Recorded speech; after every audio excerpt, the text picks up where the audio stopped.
Bonjour tout le monde. Alléluia. On va commencer ce culte. On n'est pas encore très nombreux, mais on va prier pour ceux qui ne sont pas là, parce qu'il y en a quand même pas mal qui sont aussi dans la maladie. Mais on fait confiance pour le Seigneur pour toutes choses. Je vais commencer par prendre un passage dans la Bible, et c'est le passage où il y a les disciples d'Emmaüs qui marchent avec Jésus. Mais ils ne le savent pas. Et il nous est dit, voici ce même jour, dans Luc 24, verset 13, 2 disciples allaient à un village nommé Emmaüs, éloigné de Jérusalem, de 60 stades, et ils s'entretenaient de tout ce qui s'était passé. Tout ce qui s'était passé, la mort de Jésus, tout cet événement qui a été tragique pour eux. Pendant qu'ils parlaient et discutaient, Jésus s'approcha et fit route avec eux, mais leurs yeux étaient empêchés de le reconnaître. Il leur dit, de quoi vous entretenez-vous en marchant? Et ils s'arrêtaient, l'air attristé. Et alors que les disciples marchaient, ils étaient attristés, ils racontaient à Jésus, mais est-ce que tu ne sais pas tout ce qui s'est passé? Tu sais pas qu'il y a le Messie, le Messie qui était là et qui est mort maintenant. Et ils étaient tristes comme ça, ils marchaient et ils ne se rendaient pas compte qu'ils étaient en train de marcher avec Jésus. Et peut-être cette semaine, on a pu passer par des difficultés, par des moments difficiles ou des creux, des creux même des fois dans la foi ou autre. Peut-être ça allait, tout allait très bien. Mais dans tous les cas, parfois on ne se rend pas compte qu'on marche avec Jésus. Et dans tous ces moments-là, lorsque Jésus leur parlait, il est dit vers la fin de ce chapitre, ils se dirent l'un à l'autre, donc alors qu'ils ont reconnu que c'était Jésus, notre cœur ne brûlait-il pas au-dedans de nous lorsqu'il nous parlait en chemin et nous expliquait les Écritures? Je crois que ce matin, si on est là, c'est pour que, bien sûr, on soit là, attentif à tout ce qui se passe, qu'on soit dans la louange, mais aussi et avant tout qu'on puisse se tenir devant Dieu, que notre cœur puisse brûler au-dedans de nous, de cette parole que le Seigneur met dans notre cœur, et que nous puissions nous tourner notre regard vers lui, en le glorifiant, en lui disant notre reconnaissance, quel que soit ce par quoi on peut passer, quelles que soient les situations, les circonstances de notre vie. Amen. Je vais prier. Et ensuite, nous laisserons la place vraiment à la louange, en ouvrant notre cœur pour ce que le Seigneur fait, qu'il a déjà aussi fait, qu'il a déjà accompli. Seigneur, nous voulons nous placer devant toi ce matin, te remettre ce temps de culte. Et c'est un temps, Seigneur, où on se retrouve les uns les autres, et il y en a qui ne sont pas là, Seigneur, mais aussi par l'Esprit, nous nous retrouvons tous ensemble dans la prière, dans la recherche, Seigneur, de ta face. Et te disons, Seigneur, viens, prends ta place pleinement, Seigneur, dans nos cœurs, dans nos vies, dans toute chose, qu'il n'y ait aucune préoccupation, Seigneur, au-dessus, Seigneur, de la préoccupation de te chercher, Seigneur, qu'il n'y ait rien au-dessus de toi, Seigneur, dans notre vie. Nous te remettons, Seigneur, nous remettons entre tes mains ce temps de culte, ce temps, Seigneur, aussi où nous partagerons le repas ensemble, comme toi tu l'as fait avec les disciples. Et nous te disons, Seigneur, notre détermination, Seigneur, à ne rien laisser au-dessus de toi, Seigneur. À ne rien laisser, Seigneur, qui puisse prendre la place, Seigneur, de toi. Que ton esprit prenne toute sa place, Seigneur, dans nos cœurs, dans nos vies, au nom de Jésus.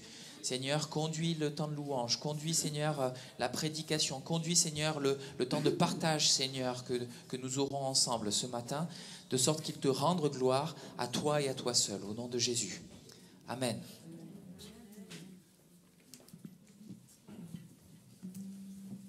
Bonjour à tous, ça fait plaisir de vous voir ce matin. Comme le disait Jean-Philippe tout à l'heure, c'est vrai que des fois on n'a pas forcément une bonne semaine et tout, et on a tendance à se concentrer sur les mauvais moments de la semaine, les mauvais moments de la journée. On oublie des fois qu'on a un Dieu merveilleux vers qui on peut se tourner, et qui, peu importe les circonstances, lui il nous reste fidèle.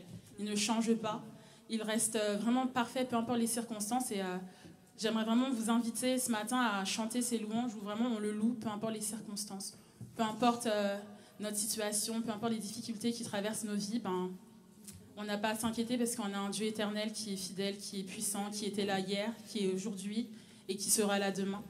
et qu'il est notre roc, notre forteresse et notre refuge. Je vous invite à vous lever.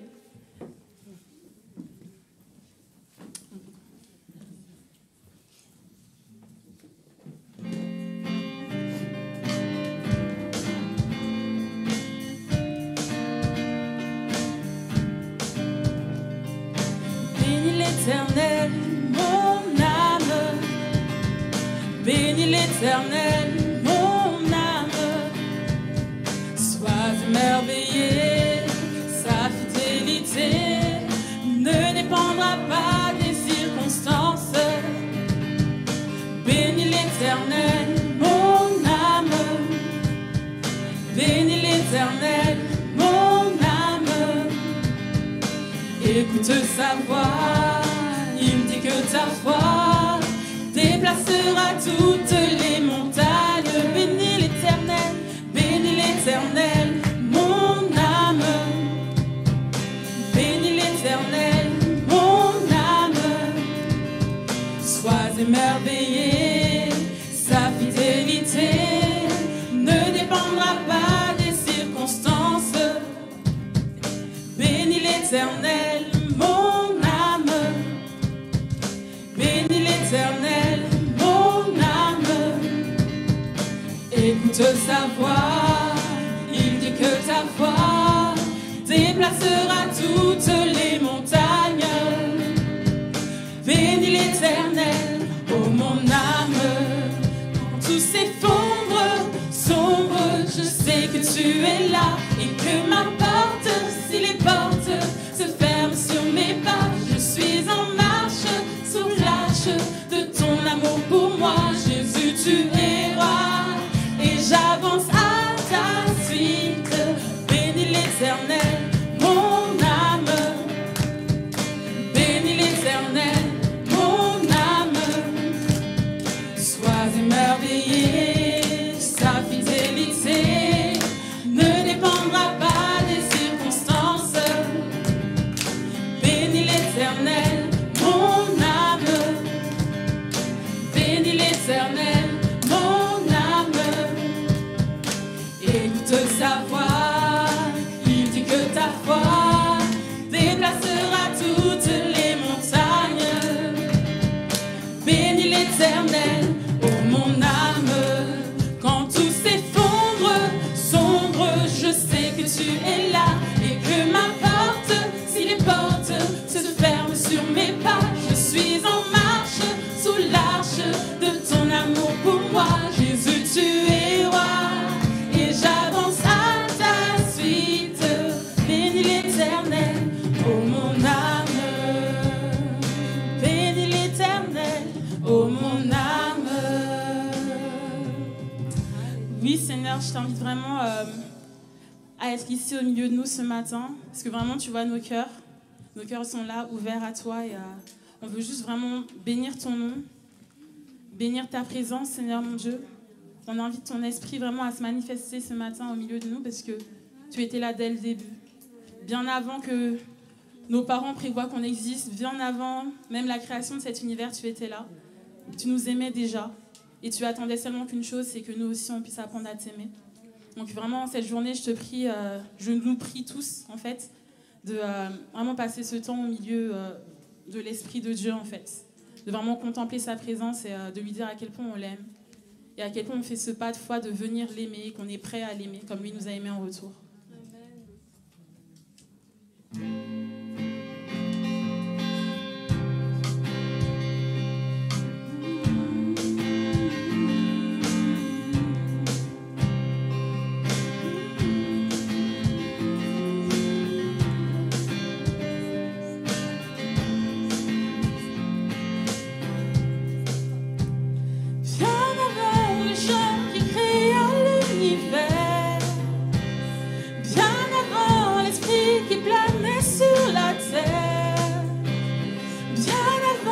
Tu m'effaces de la poussière. Oh, tu rêvais du jour où tu pourrais m'aimer. Bien avant les premiers battements de mon cœur, bien avant que je m'éveille à ta douceur, bien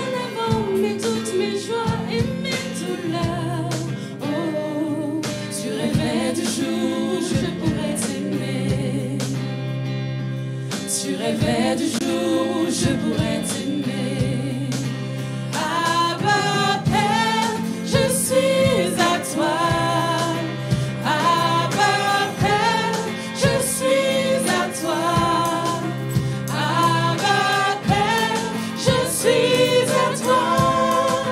Abba Père, je suis à toi. Bien avant que Jésus marche sur la terre, bien avant le Fils qui nous montre le Père, bien avant que les yeux sur moi soient ouverts. Oh, tu rêvais du jour où tu pourrais m'aimer. Bien avant que mon péché brise ton cœur, bien avant que coule le sang et la sueur, bien avant les clous, le froid et la douleur. Oh, tu rêvais du jour où je pourrais t'aimer. Tu rêvais du jour où je pourrais t'aimer. Abba Père, je suis à toi. Abba Père, je suis à toi. Abba Père, je suis à toi. Abba Père, je suis à toi. Abba Père, je suis émerveillée, saisi par l'immensité de ton amour pour moi. Abba Père, si grand est ta tendresse, ton cœur est grand ouvert et je viens plonger dans tes bras. Abba Père, je suis émerveillée, saisi par l'immensité de ton amour pour moi.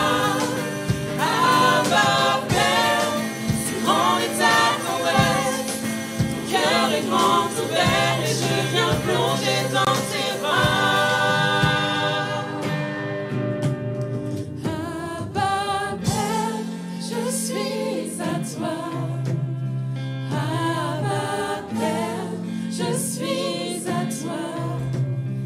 Abba Père, je suis à toi. Abba Père, je suis à toi.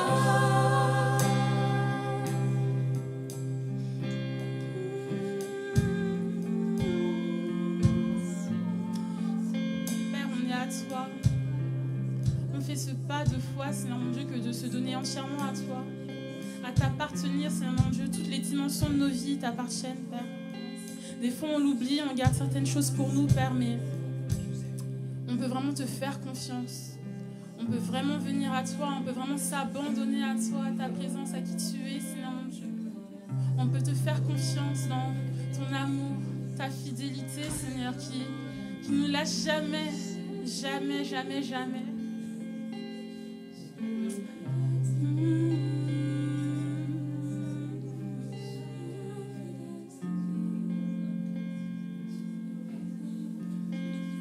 Tu es fidèle, Seigneur, tu es fidèle, Seigneur.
Je crie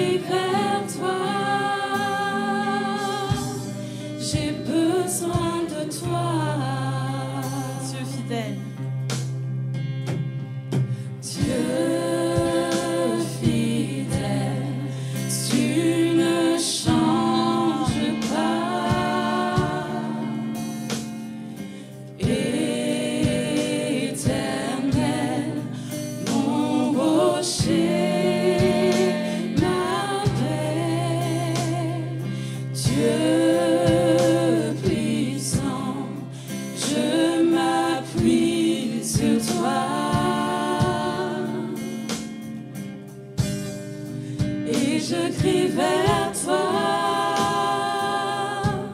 car tu es mon Dieu.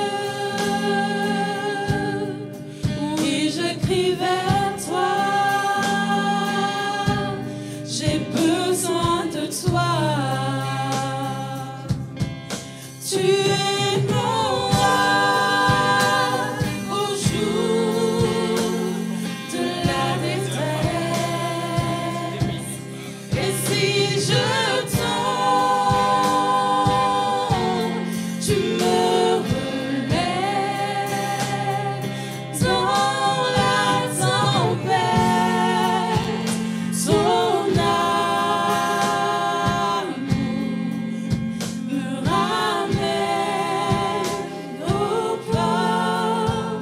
Tu es mon seul espoir, Seigneur. Dieu fidèle, tu ne changes pas. Éternel, mon rocher, ma paix, Dieu puissant, je m'appuie sur toi. Et je crie vers toi, car tu es mon Dieu. Je crie vers toi, j'ai besoin de toi. Tu es mon roi au jour de la détresse. Et si je tombe, tu me relèves. Tu es mon roi, tu es mon roi au jour de la détresse. Et si je tombe, tu me relèves. Tu es mon roi, tu es mon roi au jour de la détresse. Et si je tombe, tu me relèves dans la tempête. Ton amour me ramène au port. Tu es mon seul espoir, Seigneur.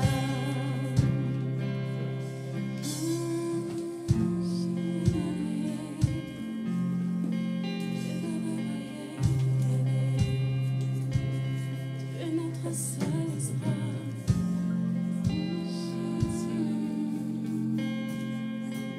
Seigneur, tu es notre seul espoir, Seigneur.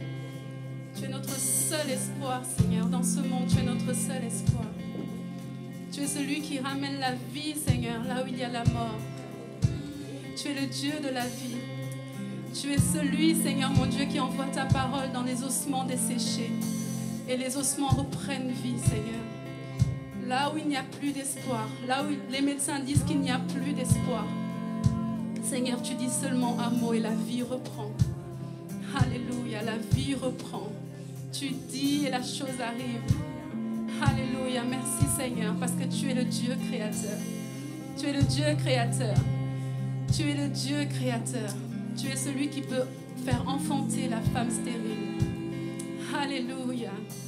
Oh Jésus, tu es celui qui peut créer un organe nouveau. Alléluia. Là où il n'y a plus la vie, là où les hommes ne savent plus quoi faire. Seigneur, tu dis un mot et tout change, tout se transforme. Parce que tu es fidèle. À cause de ta fidélité. Pas pour nous, pas à cause de nous, mais à cause de ta fidélité. Parce que tu es un Dieu de parole. Alléluia. Merci Seigneur. vrai, Seigneur mon Dieu, tu vois les temps dans lesquels on vit. Tu vois les difficultés par lesquelles on passe. Mais c'est vrai que nous, on a un Dieu tout-puissant, on t'a toi. Un Dieu sur lequel on peut s'appuyer. Parce qu'en effet, tu es notre roc, notre forteresse. Celui en qui on peut se confier. Celui en qui on peut s'appuyer. Sur qui on peut s'appuyer. On ne construit pas nos vies sur un sol de sable, mais sur un sol fait de roc, fait de roches solides. Tu es inébranlable, Père. Tu es tout-puissant, mais tellement inébranlable, Père. Ouvre nos yeux vraiment afin qu'on puisse voir, qu'on puisse comprendre, qu'on puisse saisir à quel point tu es inébranlable et à quel point on peut te faire confiance. Des fois, on n'a pas les mots, on ne sait pas trop comment te remercier, on ne sait pas trop comment s'exprimer, comment vivre notre foi, comment parler de notre foi, comment exprimer l'amour qu'on a pour toi ou l'amour que tu fais grandir en nous, Père. Mais toi, tu nous connais, tu nous entends.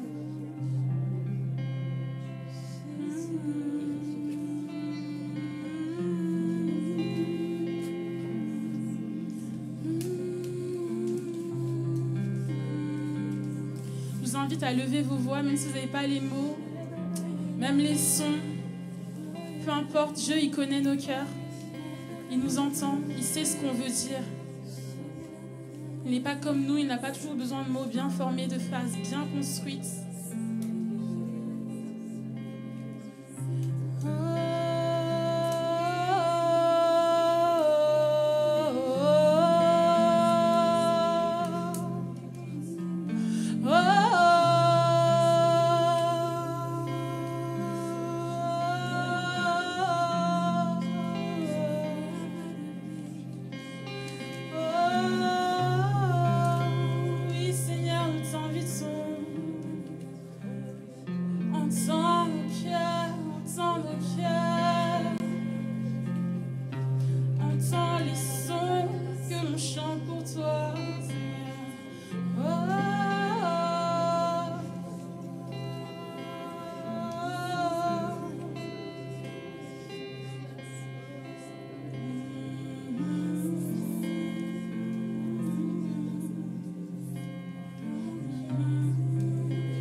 Comment expliquer et comment décrire un amour si grand, si puissant que rien ne peut le contenir. Tu sais nos espoirs, Seigneur, tu sais mes craintes. Vos mots sont bien trop petits pour dire tout l'amour que j'ai pour toi. Comment expliquer? Comment expliquer? Et comment décrire un amour si grand, si puissant que rien ne peut le contenir? Mes espoirs,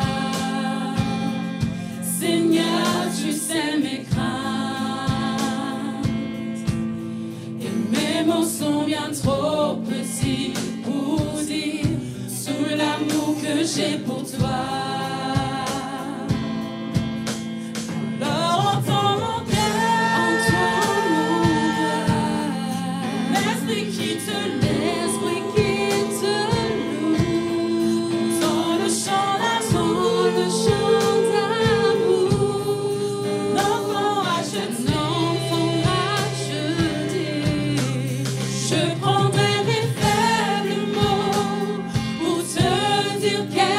Je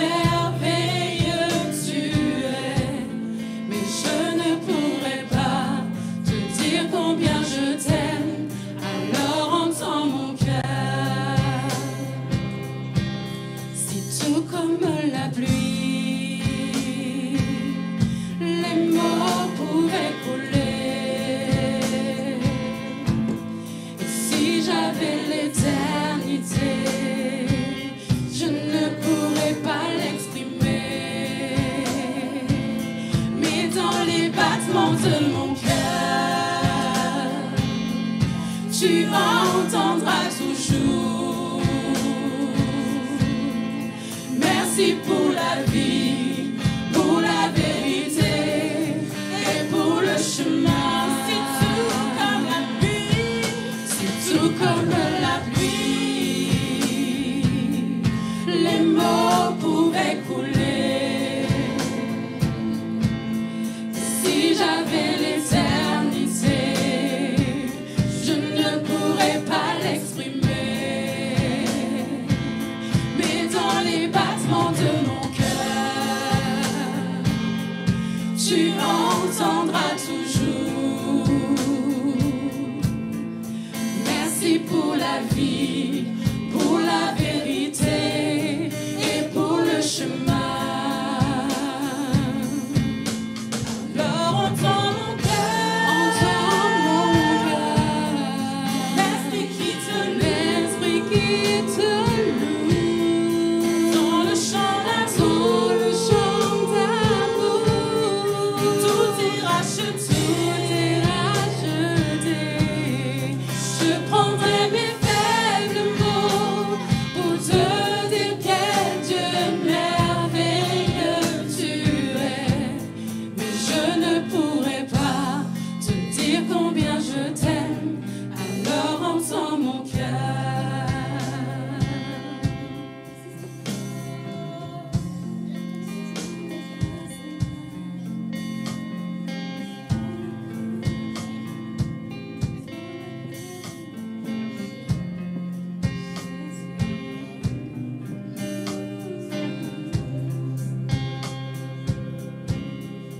Tu sais nos espoirs,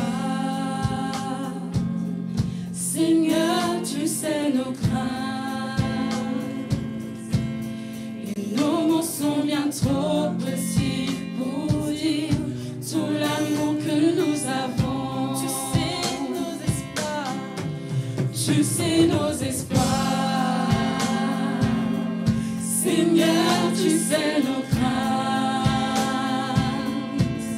Et nos mots sont bien trop petits pour dire tout l'amour que nous avons. Tu sais nos espoirs, tu sais nos espoirs.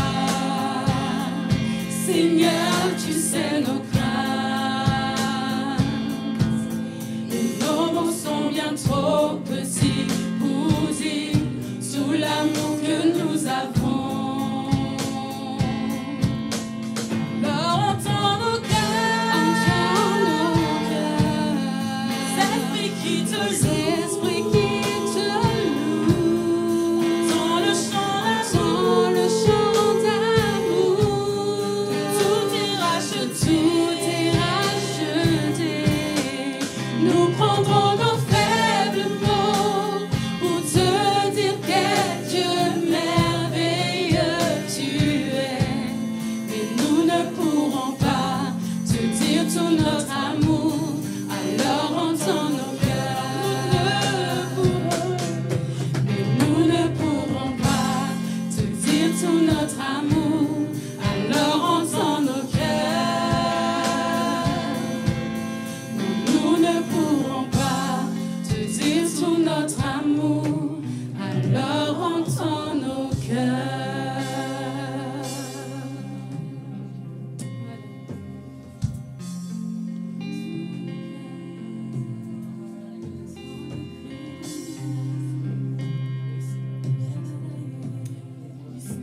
connaissance, notre amour, notre désir de toi, Seigneur. Te désirons, Seigneur, plus que toute autre chose, Seigneur. Seigneur, tu es fidèle dans toutes tes voies, Seigneur. Que nos yeux, Seigneur, ne nous trompent pas. Que notre entendement ne nous trompe pas, Seigneur. Toi, tu es fidèle. Toi, tu es vivant. Toi, tu es vrai, Seigneur. Tu es constant dans toutes tes voies, Seigneur. Nous te bénissons, nous te rendons gloire, Seigneur, pour la joie que nous avons de nous présenter devant toi. C'est pas, Seigneur, par nos efforts, c'est pas, Seigneur, par tout ce que nous pourrions faire, Seigneur. C'est vraiment parce que toi, Seigneur, tu as tout accompli, Seigneur, à la croix. Tu as tout accompli, Seigneur. Nous pouvons nous présenter vraiment avec assurance devant toi. Seigneur, que ton nom soit glorifié, que ton nom soit glorifié, que le nom de Jésus soit glorifié.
Majesté.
Je veux chanter ta louange de tout mon être, de tout mon être. Je veux chanter ta gloire. Mon cœur s'écrie, sois glorifié, sois élevé par-dessus tout. Pour toi, mon roi, de tout mon être, je vais chanter ta gloire.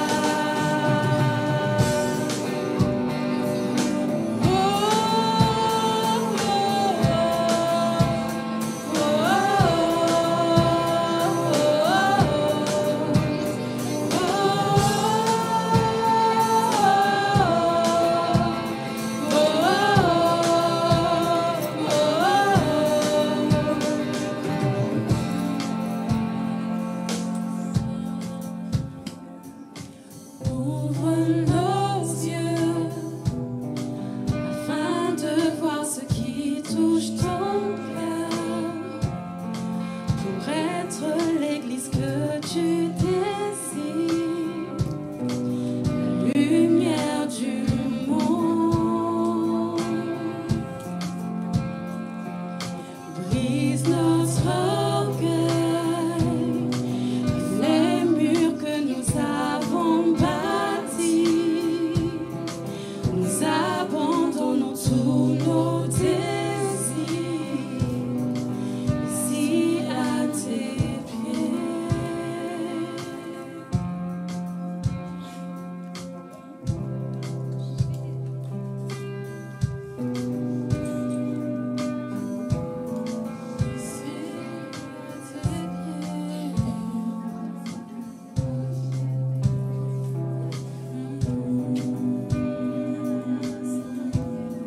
Alléluia, continuons dans la louange, continuons à laisser notre cœur se répandre devant lui. Parce que ce matin encore, le Seigneur peut faire quelque chose de grand, de puissant. Ce matin encore, le Seigneur peut ouvrir des brèches. Ouvrir des brèches pour agir dans nos vies, là où notre coque est fermée, là où notre cœur est fermé parfois, à l'action de son esprit, à ce qu'il veut accomplir, à ce qu'il veut faire. Nous voulons pleinement lui ouvrir nos cœurs, lui ouvrir nos vies. Alléluia. Seigneur, tu lis dans notre vie, Seigneur, comme dans un livre ouvert. Tu lis dans notre cœur, Seigneur, comme dans un livre ouvert, Seigneur. Il n'y a rien qui ne t'est caché. Il n'y a rien qui ne peut être caché devant toi, Seigneur. Et tu sais le chemin par lequel nous passons. Tu sais toutes choses, Seigneur, de nos vies. Il n'y a rien qui ne t'est caché, Seigneur. Et ce matin, nous nous présentons devant toi. Nous nous présentons devant toi, Seigneur. Avec ce désir, Seigneur, que, Seigneur, tu ouvres plus, Seigneur, nos vies. Tu ouvres notre entendement, Seigneur. Tu ouvres notre compréhension. Tu ouvres notre regard, Seigneur, à comprendre que tu te tiens à nos côtés. Tu te tiens présent dans notre vie. Seigneur, ce que nous ne voyons pas, Seigneur, parfois, Seigneur, c'est là où tu agis. C'est là où tu agis, Seigneur. Que ton nom soit élevé, que ton nom soit glorifié, Seigneur, dans nos vies. Alléluia. Alléluia. Alléluia. Ce matin, nous préparons nos cœurs aussi à partager ensemble le repas, partager ensemble les éléments par lesquels le Seigneur s'est glorifié. Et il a dit, toutefois que vous vous réunirez en mon nom, faites ceci. Prenez, ceci est mon corps en prenant le pain, et en prenant la coupe, ceci est mon sang. Et tout à l'heure, on a pris l'exemple de ces disciples qui marchaient, qui cheminaient avec Jésus, comme nous-mêmes, nous pouvons cheminer, et ne pas nous rendre compte qu'il est à nos côtés. Ne pas nous rendre compte qu'il est à côté de nous, qu'il se tient à côté de nous. Et lorsque les disciples ont insisté pour dire, mais Seigneur, viens, rentre chez nous. Viens chez nous, viens avec nous, viens partager le repas avec nous. Viens partager ce repas avec nous. Il nous est dit qu'au moment où il a pris le pain, qu'il a rompu le pain devant eux, leurs yeux se sont ouverts. Leurs yeux se sont ouverts. Et ils ont compris que c'était le Seigneur. Ils ont compris que c'était le Seigneur. Peut-être nos yeux ont besoin d'être ouverts sur ce que Dieu fait dans nos vies. Peut-être nos yeux ont besoin de comprendre que ce n'est pas seulement nous, ce n'est pas seulement les situations dans lesquelles on se trouve, c'est les situations dans lesquelles le Seigneur nous place. C'est cette vie que Dieu nous a donnée, cette vie par laquelle nous sommes sauvés par sa mort et par sa résurrection. Par sa mort et par sa résurrection.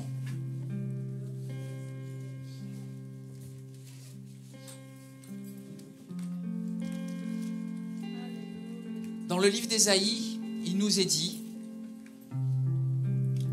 au chapitre 53 d'Ésaïe, qui a cru à ceux qui nous étaient annoncés? Qui a reconnu le bras de l'Éternel?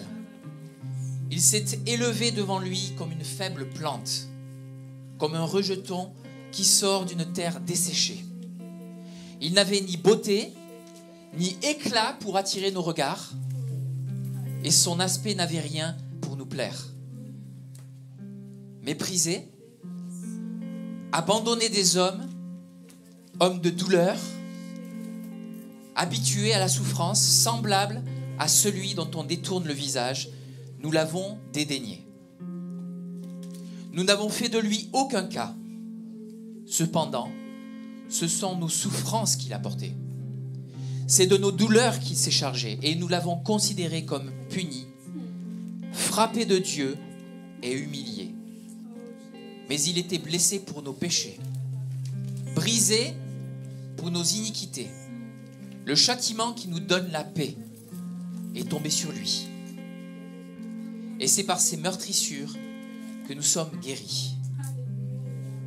Amen. C'est par ces meurtrissures que nous sommes guéris. Ce passage que j'ai pris, c'est dans l'Ancien Testament et c'était l'annonce de ce que Christ devait faire. L'annonce de ce que Christ allait faire.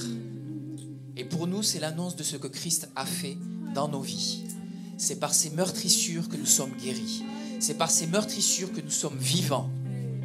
C'est par ces meurtrissures, c'est parce qu'il a accepté d'aller jusqu'au bout. Jusqu'au bout.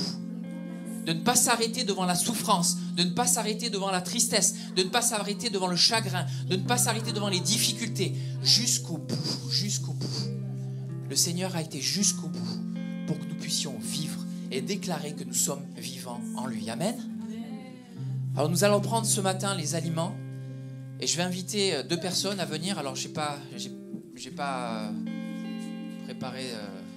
Si Jean-Pierre, tu veux bien. Pierre. Tu veux bien venir?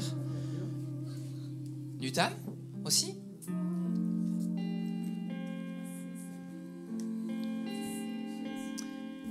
Et Seigneur, nous te remettons, Seigneur, ces moments parce que ce n'est pas des moments où ce pain se transforme en ton corps et cette coupe se transforme en ton sang. C'est des moments par lesquels tu as dit, toutes les fois où vous ferez ceci en mon nom, je me tiendrai auprès de vous. Faites ceci en mémoire de moi. Seigneur, nous faisons ceci, Seigneur, parce que nous savons combien tu as souffert, combien tu as donné ta vie, Seigneur, pour nous. Et nous te bénissons, Seigneur, pour, Seigneur, ces aliments. Te remercions, Seigneur, pour ce que tu nous donnes, Seigneur, semaine après semaine, jour après jour, de nous rappeler de ce que tu as fait et de ce que tu as accompli. C'est par tes meurtrissures que nous sommes guéris. C'est par ce que tu as accompli, Seigneur, que nous pouvons nous présenter devant le Père. Seigneur, merci, Seigneur, pour l'œuvre que tu as manifestée à la croix. Merci, Seigneur, pour l'œuvre que tu as manifestée à la croix. Merci, Seigneur, pour cette mort, Seigneur. Merci, Seigneur, pour ce corps qui a été brisé, Seigneur. Merci pour ce sang qui a été versé, Seigneur.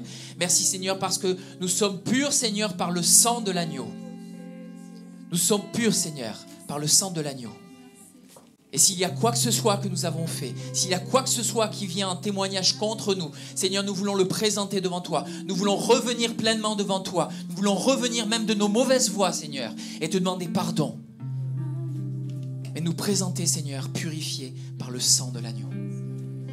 Seigneur, que son nom soit élevé, qu'il soit glorifié, Seigneur, dans nos vies, dans nos cœurs. Nous ne voulons pas, Seigneur, simplement prendre ce repas comme une habitude, comme c'est quelque chose qu'on fait depuis tellement longtemps parfois. Mais en ayant vraiment la considération, Seigneur, que c'est toi qui as tout accompli. Seigneur, que tu sois glorifié pleinement dans le nom de Jésus. Dans le nom de Jésus. Je vous invite à passer dans les rangs. Et chacun nous prenons un biscuit. Et nous prenons une coupe, nous la gardons, nous la prendrons ensemble pour la partager ensemble.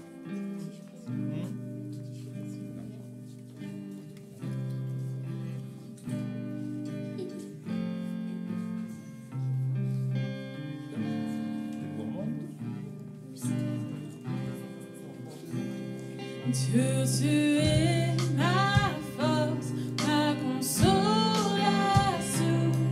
une lampe devant mes pas.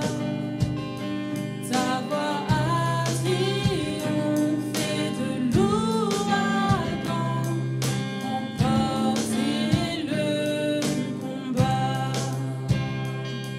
Tu m'offres chaque jour ton infaillible amour, toi qui as fixé le cours des étoiles, sois mon encre, sois ma voix.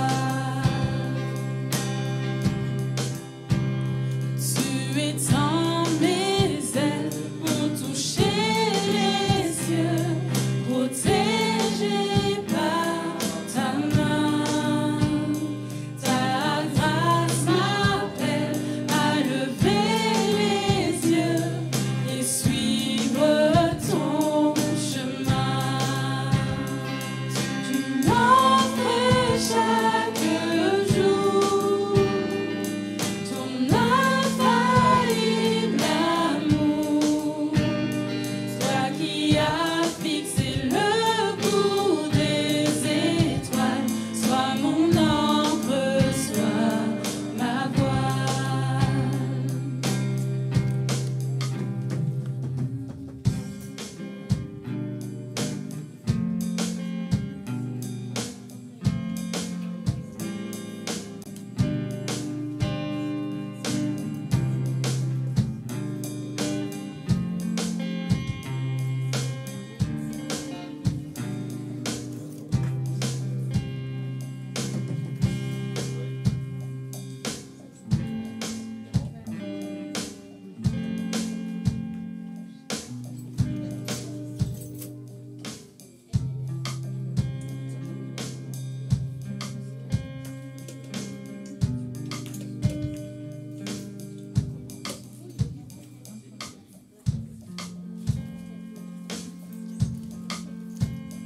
Ta miséricorde coule de la croix, ton sang m'a racheté. Tout ce que je suis me vient de toi, sans fin je te louerai. Tu m'offres chaque jour ton infaillible amour, toi qui as fixé le cours des étoiles, sois mon encre, sois ma voile. Tu m'offres chaque jour ton infaillible amour, toi qui as fixé le cours des étoiles, sois mon encre, sois ma voile.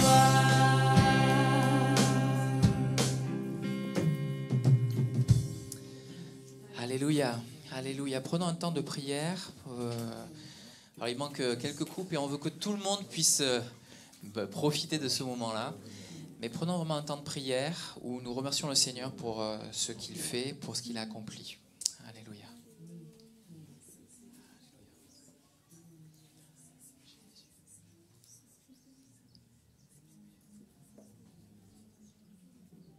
Ce matin, Père, c'est toi qui as touché nos cœurs. Seigneur, tu connais la pensée de chacun de nous en ce jour. Et c'est pour cela cela, Père, ce matin, nous voulons te donner toute la gloire qui t'est due. Parce que tu es le Dieu élevé, Seigneur Jésus. Tu nous as permis d'être présents au milieu de cette assemblée, Père, pour te célébrer et pour t'élever, Père. Parce que tu mérites la gloire et la louange, Seigneur. Tout l'honneur te revient en ce matin. Parce que, Seigneur, durant toute la semaine, Seigneur, tu nous as protégés. C'est toi qui nous as gardés, Seigneur, de tout le maladie, Père. Parce que nous croyons que tu es un Dieu vivant. Tu es un Dieu qui règne au siècle des siècles. Tu es le même hier, aujourd'hui, éternellement. Tu n'as pas changé, Seigneur. Tu es celui, Seigneur, qui a toujours gardé tes enfants. Et c'est pour cela que ce matin, Seigneur, nous voulons te dire merci. Merci pour ta présence au milieu de nous, Seigneur. Merci, Seigneur Jésus, pour la joie, pour la paix que tu nous mets dans nos cœurs, Seigneur, en ce matin. Merci pour tous ceux, Seigneur, que tu touches de cœur en ce matin. Ceux qui sont venus chargés, Seigneur, malades, Seigneur, que tu guéris en ce matin. Vraiment, Seigneur, tu es le Dieu qui veille sur ton peuple en ce matin. Et c'est pour cela que nous voulons te dire, sois glorifié et magnifié en ce jour. Dans le nom de Jésus. Amen. Seigneur, ce n'est pas nous qui t'avons choisi, c'est toi qui nous as choisis. Alléluia. Tu nous as tellement aimés que tu as accepté cette souffrance ignoble. Tu as donné ta vie pour que nous puissions avoir ton salut. Merci. Alors Seigneur, je te demande pardon pour nos péchés, que nous les fassions consciemment ou inconsciemment. Seigneur, nous avons besoin de ton pardon, nous avons besoin de ta grâce, nous avons besoin de ton contenu là. Et nous à le réaliser à chaque fois que notre péché nous coupe la communication avec toi. Merci parce que ton sacrifice nous permet justement de nous réconcilier avec toi, d'avoir cette communion avec toi et quelle grâce, quelle prière. Merci Seigneur. Amen. Alléluia Seigneur, merci pour ta fidélité que nous allons chanter tous ensemble ce matin, Seigneur. Merci parce que tu as été jusqu'au bout, effectivement. Que ta fidélité n'a pas de limite, Seigneur, pour nous. Merci parce que ta fidélité va au-delà des montagnes, Seigneur. Tu l'as montré par exemple pour Noé, Seigneur, justement, où tu l'as élevé au-dessus des montagnes lorsque tout était impossible en bas, Seigneur Jésus. Tu l'as élevé au-dessus de la tempête, Seigneur, au-dessus du déluge. Merci, Seigneur, parce que tu fais ça pour chacun, Seigneur, de tes enfants. Merci parce que tu es là dans les tempêtes, tu es là dans les bons moments, Seigneur. Pour ta fidélité.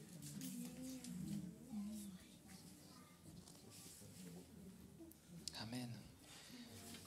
Amen. Je vous invite à prendre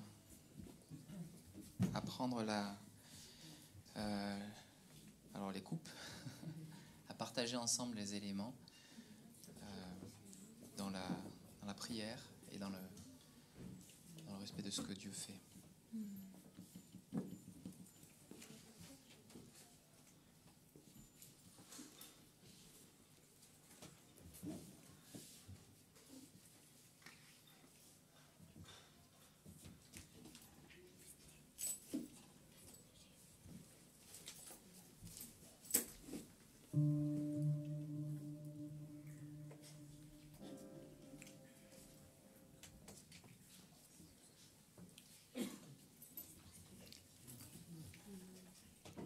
Alléluia. Nos cœurs sont tout à toi, Seigneur. Merci pour la possibilité, Seigneur, que nous avons vraiment de partager ensemble tout ça. On partage ensemble quelque chose que le monde ne partage pas. On partage ensemble une grâce, Seigneur, que les autres autour de nous, parfois, ne partagent pas. Là où ils sont, Seigneur, dans le trouble, Seigneur, tu nous places dans la paix. Seigneur, là où ils sont, Seigneur, dans la confusion, tu nous donnes de voir clairement. Seigneur, nous te remercions pour ta bienveillance. Amen. Au nom de Jésus. Amen.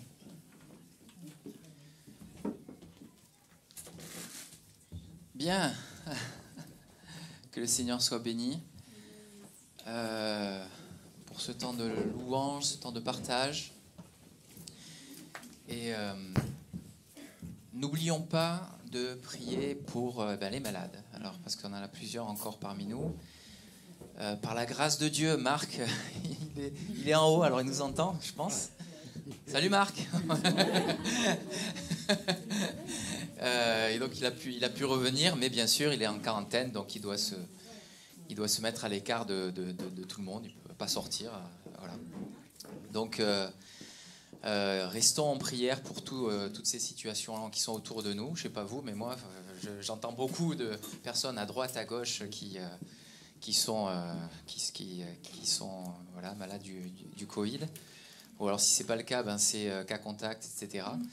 Mais que tout ça ne trouble pas notre paix et qu'elle nous donne de toujours considérer combien Dieu est grand. Amen. Alors, ce matin, alors, je n'ai pas plus d'annonces que ça, mais ce matin, nous allons accueillir Philippe pour la prédication. Donc, si les enfants veulent bien se joindre, alors c'est Audrey, je vois qu'elle déjà elle se prépare. Enfin, en tout cas, les moniteurs veulent bien rejoindre leur classe d'école du Manche avec joie, entrain, waouh. Et Philippe, je t'invite à venir.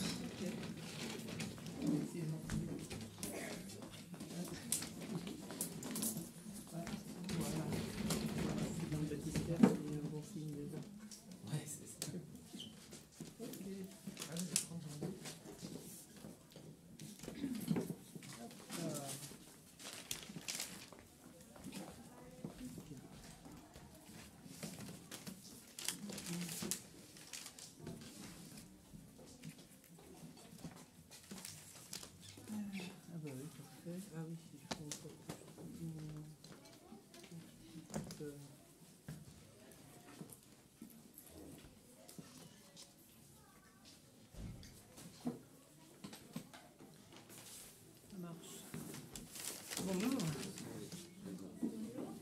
Bonjour, oui, vous m'entendez? Bon, je vais peut-être me libérer de ça. Je pense que je n'irai pas jusqu'à vous à ce niveau-là. Ok.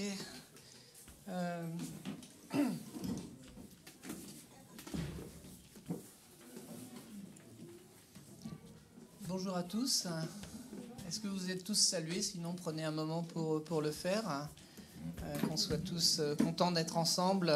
Et on va donc prier le Seigneur pour que sa parole pénètre dans nos cœurs. Merci Seigneur de nous donner cette occasion encore de t'écouter, d'écouter ta parole et d'essayer ensemble de la saisir, d'être encouragé Seigneur par tout ce que tu nous dis jour après jour. Tu parles aux uns et aux autres de diverses manières Seigneur et nous voulons maintenant t'écouter. Amen. Alors, on va parler aujourd'hui des 5 principes bibliques du succès. Alors, grâce à Jean-Philippe, on continue dans la série. Je dis grâce à Jean-Philippe parce que vous vous rappelez le sujet de la prédication de dimanche dernier que Jean-Philippe nous a amené, c'était la réussite. Ok. Et puis, il se trouve que Jean-Philippe ne le savait pas, mais il a expliqué que les 2 précédents messages que j'avais faits étaient aussi sur le succès et la réussite. Donc, on ne va quand même pas s'arrêter en si bon chemin. Donc, on va voir les 5 principes bibliques d'une vie chrétienne réussie. On a déjà identifié la dernière fois 3 principes. Eh ben, on va en identifier 2 autres supplémentaires. Et puis, tout à l'heure aussi, on aura la joie d'accueillir un invité mystère, je ne vous en dis pas plus pour l'instant, à qui on demandera de nous partager une expérience de succès. Voilà. Notre verset référence ce matin, tous furent saisis de stupeur, c'est dans Luc 4, 36. Pourquoi? Ils se disaient les uns les autres, quelle est cette parole? Ils commandent avec autorité et puissance aux esprits impurs et ils sortent. Ça se passe alors que Jésus vient de délivrer un démoniaque et on reviendra tout à l'heure sur ce verset. Alors, dans mon précédent message sur le succès et la réussite, donc on avait dégagé ensemble 3 principes, la réussite dans l'œuvre de Dieu et l'œuvre de Dieu lui-même. Puis on avait vu que notre réussite dépend d'une part de notre attachement à Dieu et puis d'autre part de la conformité de nos actions avec la volonté de Dieu. On va approfondir ces 2 aspects et ça nous permettra de découvrir 2 principes supplémentaires. On va suivre un plan. Le plan, ce sera d'abord de parler, pour le principe numéro 4, de parole, d'alliance et de loi. Et puis un nouveau principe autour de l'autorité. Et puis notre interview mystère. On verra dans cette interview qu'il y a eu un choc et une réaction. Et ça va être intéressant de voir... de dire quelques aspects à partir de ça. Et puis, on reviendra sur l'exemple que nous a donné l'interviewé, et donc on confrontera cet exemple avec les 5 principes bibliques qu'on aura dégagés. Alors on va démarrer. Notre premier sujet, c'est l'importance de la parole pour le succès de notre vie chrétienne. Parole, alliance et loi. 2 des principes qu'on avait vus suggéraient que notre proximité avec Dieu et notre attachement à faire sa volonté étaient des bases solides pour la réussite de nos vies chrétiennes.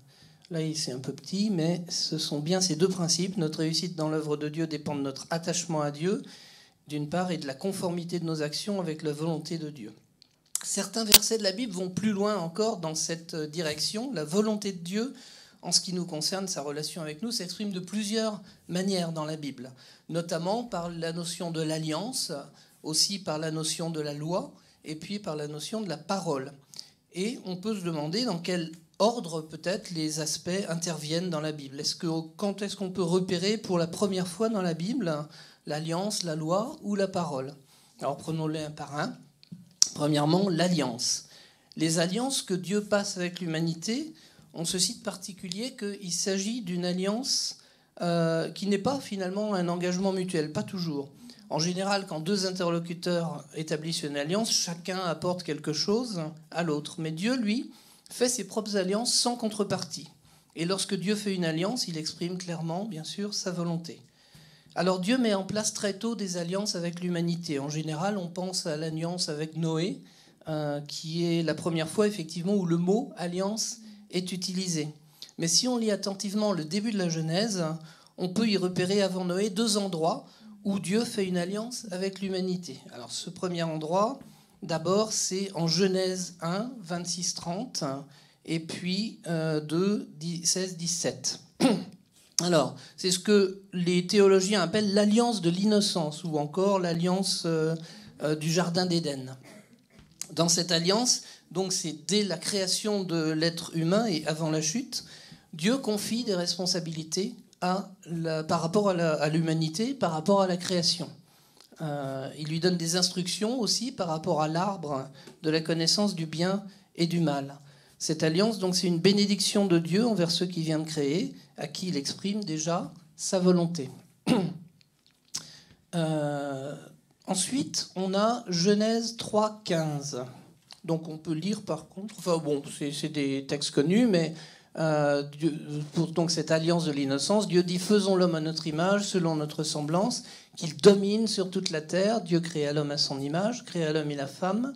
Dieu les bénit, leur dit « Soyez féconds, multipliez, je vous donne tout herbe et tout arbre. » Et cela fut ainsi. Et puis l'Éternel donna de cet ordre à l'homme « Tu pourras manger de tous les arbres du jardin, mais tu ne mangeras pas de l'arbre de la connaissance du bien et du mal, car le jour où tu en mangeras, tu mourras. » Donc cette alliance, c'est une bénédiction de Dieu envers ceux qu'il vient de créer.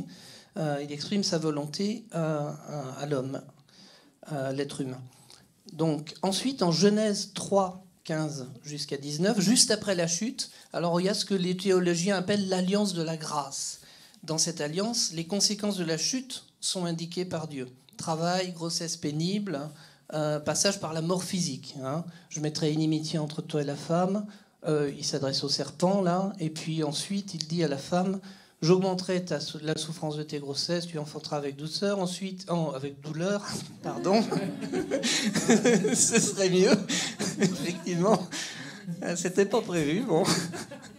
Et il dit à l'homme, puisque tu as écouté la voix de ta femme et que tu as mangé de l'arbre au sujet duquel je t'avais donné cet ordre, tu n'en mangeras pas, alors le sol sera maudit à cause de toi. C'est à force de peine que tu en tireras ta nourriture tous les jours de ta vie, jusqu'à ce que tu retournes dans la terre d'où tu as été pris, car tu es poussière, et tu retourneras à la poussière.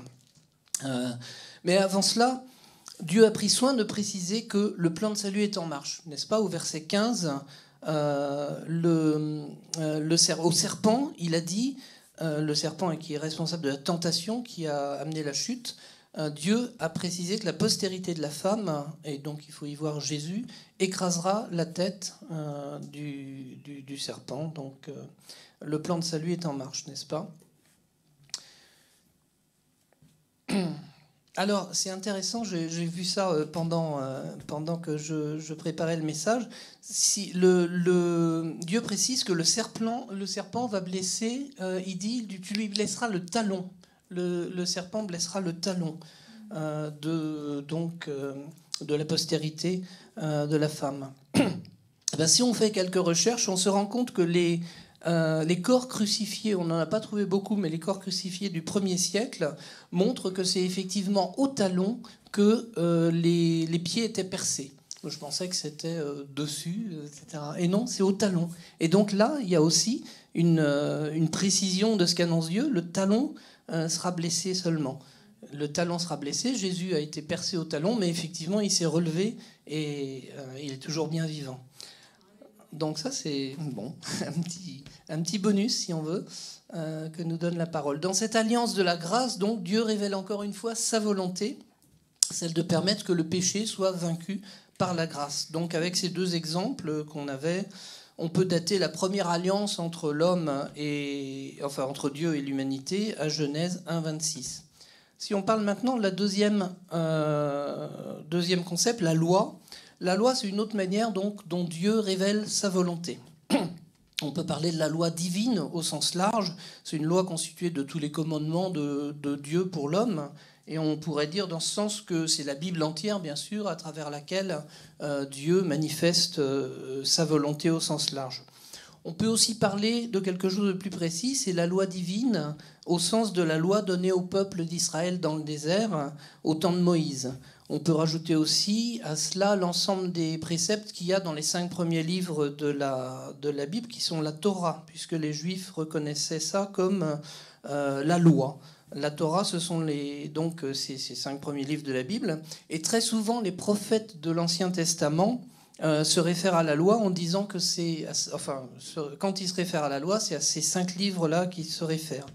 Et d'ailleurs, dans le Nouveau Testament, on trouve souvent l'expression « la loi et les prophètes » pour exprimer donc les sources par lesquelles sont parvenus, avant Jésus, l'expression de la volonté de Dieu. Alors, si on se transporte au bord de la mer maintenant, à un peu plus de 100 km de Jérusalem, à Césarée, au temps du gouverneur Félix. Ce jour-là, l'apôtre Paul comparaît devant Félix. Il fait face aux accusations des autorités juives, et c'est l'orateur Tertulle qui s'exprime, soutenu par le souverain sacrificateur de l'époque, Ananias, et par des dignitaires religieux, et tous sont venus de Jérusalem pour accuser Paul, après avoir essayé d'ailleurs sans succès de lui tendre un piège pour pouvoir le tuer. Mais pour sa défense, voilà ce que dit Paul au gouverneur. « Je t'avoue bien que je sers le Dieu de mes pères selon la voie qu'ils appellent une secte, croyant tout ce qui est écrit dans la loi et dans les prophètes, et ayant en Dieu cette espérance, comme ils l'ont eux-mêmes, qu'il y aura une résurrection des justes et des injustes. » Donc c'est un passage qui nous montre bien toute l'importance de la loi. Elle est un fondement de la croyance de Paul, chrétien, comme elle l'était aussi pour les prophètes. Un autre grand supporter de la loi, c'est qui ? Question d'école du dimanche, c'est Jésus. Voilà. Alors, qu'est-ce qu'il dit Jésus ? Ne croyez pas que je sois venu pour abolir la loi ou les prophètes. Je suis venu non pour abolir, mais pour accomplir. Et notons ici donc que Jésus associe la loi et les prophètes. Dans un autre passage encore, Jésus associe la loi de Moïse et les prophètes. C'est dans la parabole du pauvre Lazare. Le pauvre Lazare qui est couché à la porte d'un homme riche, et puis les deux meurent. Lazare entre au paradis, et le riche en enfer. Le riche, en proie au tourment, demande alors à Abraham que Lazare soit envoyé vers les frères de l'homme riche, afin de les prévenir, qu'ils puissent changer leur vie et éviter l'enfer. Et voilà ce que leur répond Abraham. Abraham répondit, « Ils ont Moïse et les prophètes, qu'ils les écoutent. » Donc Jésus, en plus de se référer à la loi et aux prophètes, leur donne une limite aussi. Dans le même chapitre que la parabole de Lazare, on entend Jésus qui déclare aux pharisiens, qui sont des grands connaisseurs, eux, de la loi et des prophètes, qui sont même des gardiens, si on pourrait dire. Et bien voilà ce que dit Jésus. La loi et les prophètes ont subsisté jusqu'à Jean-Baptiste, bien sûr. Depuis lors, le royaume de Dieu est annoncé et chacun use de violence pour y entrer.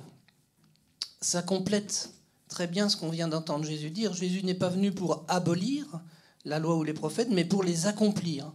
Donc, ils ont subsisté jusque-là. Maintenant, ils sont intégrés dans ce qu'a apporté Jésus.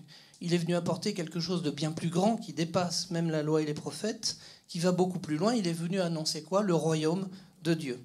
La loi et les prophètes ont donc subsisté jusqu'à Jean-Baptiste.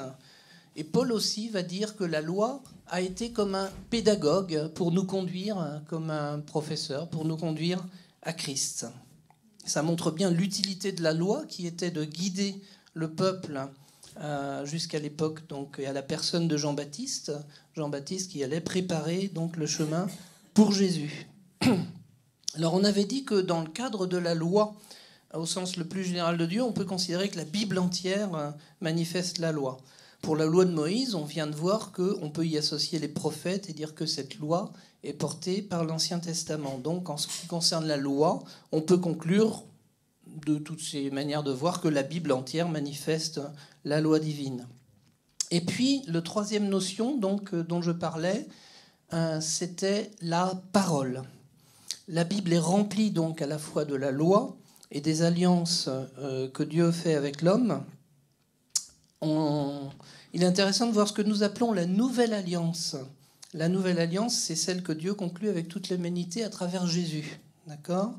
La nouvelle alliance, elle est portée par celui qui dit, donc Jésus, qu'il vient accomplir la loi. Donc c'est une continuité, la nouvelle alliance. Et c'est Dieu qui a commencé son œuvre et qui la poursuit vers l'accomplissement de son but. La parole, ce mot de parole est intéressant. On l'applique à la Bible, qui est pourtant un livre écrit. Nous appelons parole de Dieu.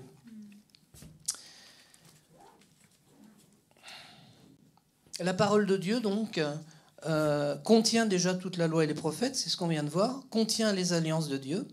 Et donc, la loi et les alliances, c'est donc déjà sur un pied d'égalité avec la parole. Toutes les trois sont donc dans la Bible entière. Alors, revenons à la parole. Quelle est, selon vous, la première parole dans la Bible? Qu'est-ce que vous en pensez? Est-ce que vous situez la première parole de la Bible? Au commencement, alors est-ce que c'est une parole au commencement? C'est pas loin, hein, c'est pas loin. Est-ce que c'est une parole? Les commandements, que la lumière soit, voilà. Je crois que c'est celle qu'on peut effectivement, on peut penser que c'est la première parole de la Bible parce que le verset dit « Dieu dit que la lumière soit et la lumière fut ». Mais quand on parle de « au commencement », effectivement, on va voir que on peut penser qu'il y a là une parole aussi. Parce que si on y fait bien attention, au commencement, hein, c'est Genèse 1.1. C'est vraiment les premiers mots de la Bible, au commencement, Dieu. Et donc, justement, si on lit le passage, il y a un passage qui se situe avant, en fait, Genèse 1.3, et en fait, qui a un rapport avec ce que je viens de dire avec Genèse 1.1, avec au commencement Dieu, donc qui se situe avant la Genèse et qui est pourtant dans la Bible. Est-ce que vous pouvez penser à ce passage qui nous parle en rapport avec la parole? Jean? Dans Jean 1, voilà, exactement, très bien. Qu'est-ce que ça nous dit Jean 1? Au commencement, pareil, était la parole. Et la parole était avec Dieu, et la parole était Dieu. Elle était au commencement avec Dieu. J'aime bien quand on répète comme ça, là, hein, c'est vraiment, c'est clair. Toutes choses ont été faites par elle, et rien de ce qui a été fait n'a été fait sans elle. Et ça, donc, la Genèse démarre au premier verset en nous disant qu'au commencement, Dieu créa les cieux et la terre.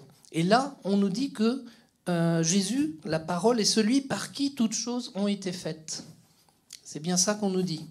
Donc ça veut dire que la parole, donc Jésus, était présent avant le début de l'acte créateur de Dieu, donc avant Genèse 1.1. D'accord ? Et donc la parole de Dieu sont bien présents. La parole de Dieu est bien présente avant les alliances de la loi, avant toute chose. Donc Jésus est la parole. Il y a deux conséquences importantes à ça d'abord. La parole est une personne, et même plus, une personne divine. Et puis, lorsque Dieu établit une alliance dans la Bible, ou promulgue la loi, c'est aussi Jésus qui est pleinement participant dans cette chose, puisqu'il est la parole. Alors, après avoir vu ces trois notions, la parole, l'alliance, la loi, on peut repérer qu'elles sont aussi liées les unes aux autres. En fait, on peut dire que tout part de la parole pour revenir à la parole. Comment ça? La parole donc préexiste. La parole est avant la création. Et allant jusqu'au bout, puisqu'elle est Jésus, elle est donc éternelle, en fait. Dieu promulgue par sa parole des alliances, les premières alliances, celles de l'Ancien Testament, Dieu édicte également la loi, destinée à servir de guide jusqu'à Christ.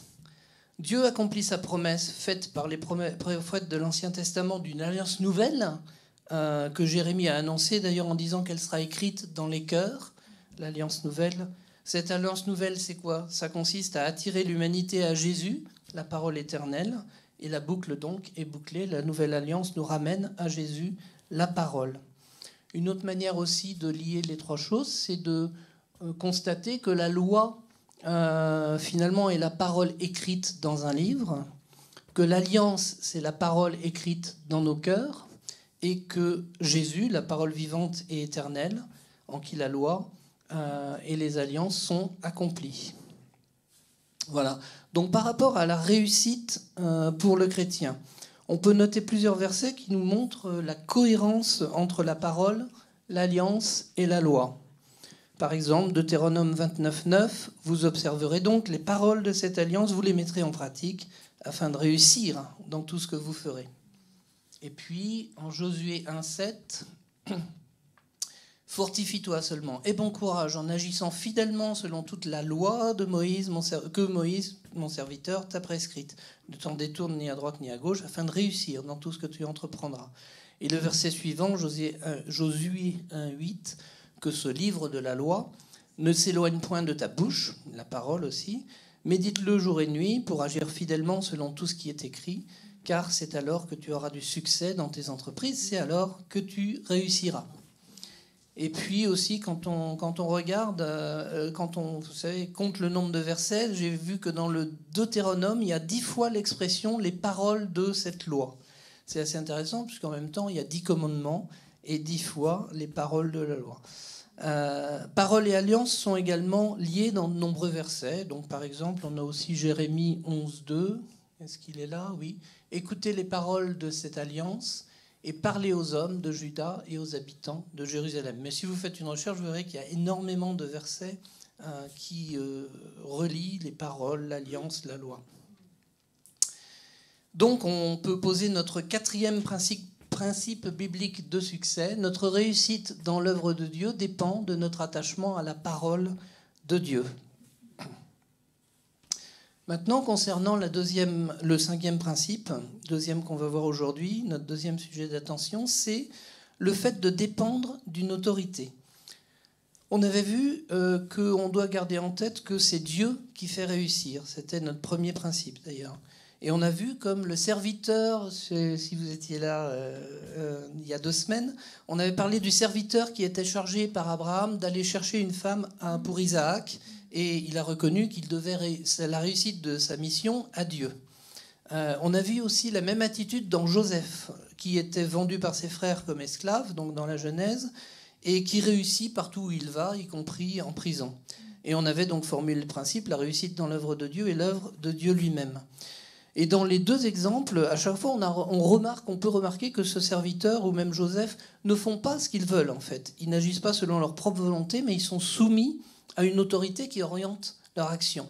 Dieu les dirige, oui, et Dieu fait réussir leurs actions, oui, mais ils agissent sous le contrôle d'une autorité que Dieu a placée au-dessus d'eux et qui encadre, en fait, leur action.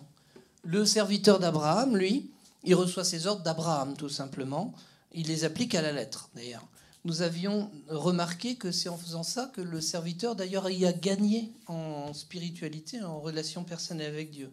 Parce qu'au début du récit, si vous vous rappelez, le serviteur, en fait, appelait Dieu l'Éternel Dieu de mon Seigneur Abraham. Et puis, à la fin du récit, on voit que quand il a réussi sa mission, Dieu l'a fait réussir, mission accomplie, il appelle Dieu simplement l'Éternel. C'est devenu son Dieu maintenant, en relation personnelle. Au début, le serviteur reconnaît l'autorité d'Abraham, qui reconnaît l'autorité de Dieu. Ensuite, le serviteur obéit à Abraham. Il voit combien le Dieu d'Abraham agit pour lui permettre la réussite de sa mission. Et donc, il est capable de reconnaître directement maintenant l'autorité de Dieu. Ça renforcera vraiment sûrement son envie d'obéir à Abraham. Et puis, dans le cas de Joseph, qu'on avait vu également, on distingue aussi les autorités auxquelles il est soumis. Il est soumis d'abord à l'autorité de Potiphar, l'officier de Pharaon auquel il est vendu au départ, qui est chef des gardes. Et là, Dieu accorde de la réussite à ce que fait Joseph sous l'autorité de Potiphar. Et puis, lorsque Joseph est jeté en prison, on voit qu'il dépend de l'autorité du chef de la prison. Et là encore, Dieu accorde de la réussite à ce que fait Joseph en étant soumis à cette autorité humaine. Donc dans les deux cas, en fait, ce qu'on voit, c'est que la volonté de Dieu s'accomplit bien à travers Joseph ou à travers le serviteur, et c'est bien Dieu qui donne la réussite. Et on voit aussi que cela ne se fait pas sans la dépendance d'une autorité humaine qui encadre leur action. Et c'est intéressant de noter aussi que l'autorité n'est pas forcément une autorité qu'on peut dire spirituelle. C'est pas forcément quelqu'un qui fait partie du peuple de Dieu. Puisque, pour Abraham, oui, Abraham a à la fois une autorité terrestre, hein, il est le patron du serviteur sur le plan humain, mais il a aussi une autorité spirituelle, et tout ce qu'il fait, il le fait dans le cadre de son obéissance à Dieu. Mais au contraire, les autorités qui s'exercent sur Joseph ne sont pas des autorités spirituelles.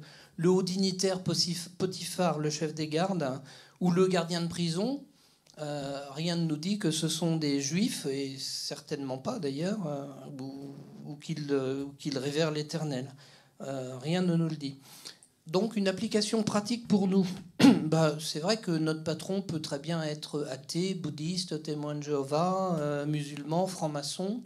Rien de tout cela n'empêchera Dieu de se servir de cette personne en tant qu'autorité chargée de superviser nos actions au service de Dieu, s'il le veut, comme il le veut. Un exemple au travail, mais ça peut être n'importe où ailleurs. Donc l'autorité, en fait, dont nous dépendons pour l'exercice de notre service pour Dieu, peut être spirituelle ou non, mais on aura toujours deux choses importantes.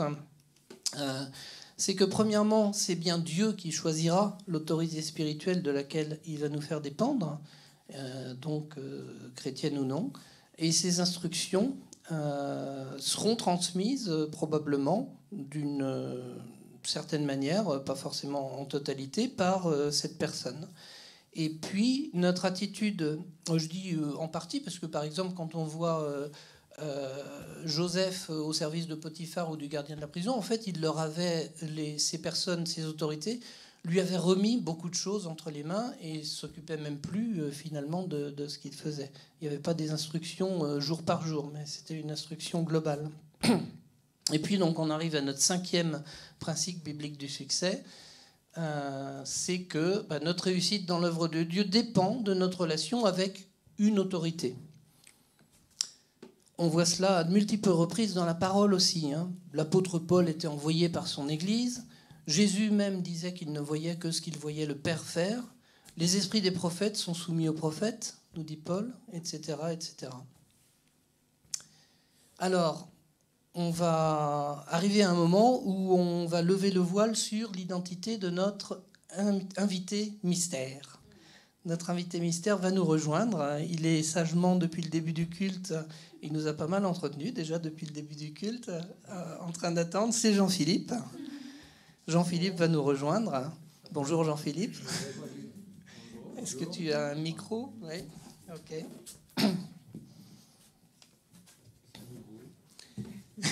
C'est un nouveau. Alors, on prend encore le micro. Je dis qu'on a donc éclairci le mystère. Qui est notre invité? C'est Jean-Philippe. En fait, non, on n'a pas éclairci le mystère parce que c'est pas Jean-Philippe qui est là devant nous. C'est pas Jean-Philippe, non.